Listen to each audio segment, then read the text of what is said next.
pendant la gestion de Madame le DG, finalement, le ministère du Portefeuille a accepté que nous puissions engager. Grande réalisation.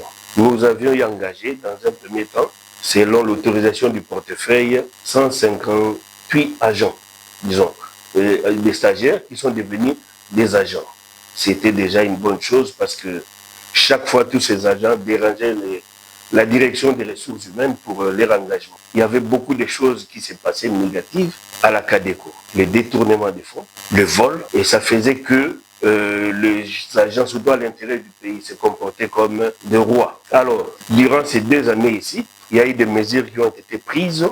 Et là, maintenant, la direction des ressources humaines a un très grand travail du fait que dès qu'il y a vol, l'agent est sanctionné. Aujourd'hui, vous allez voir qu'il y a beaucoup de révocations dans le bon sens pour ne fût-ce que punir et puis arrêter cette envie-là des gens qui veulent voler l'argent de l'État, principalement.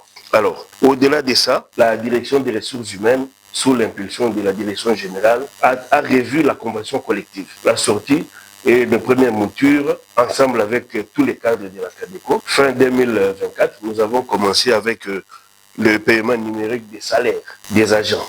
Déjà que les salaires, parce qu'au début j'ai parlé de la précarité, nous étions à 70%, nous sommes montés à 75, 80, toujours sous l'impulsion de la nouvelle direction générale avec Madame le DG.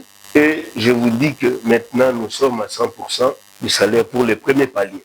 Et ça, c'est une grande avancée. Côté CNCS, nous avons eu à négocier avec la CNCS parce que ça fait un bon moment que les agents qui vont en retraite ne sont pas pris en charge par la CNCS. Alors la CNCS nous a mis au défi, on devait faire un acte de bonne foi. On a eu à payer un montant de 60 millions de francs congolais. Jusque-là, donc, la CNCS nous observe sur ça. Nous nous efforçons à faire et nous croyons que d'ici là, nos retraités seront repris en charge par la CNCS.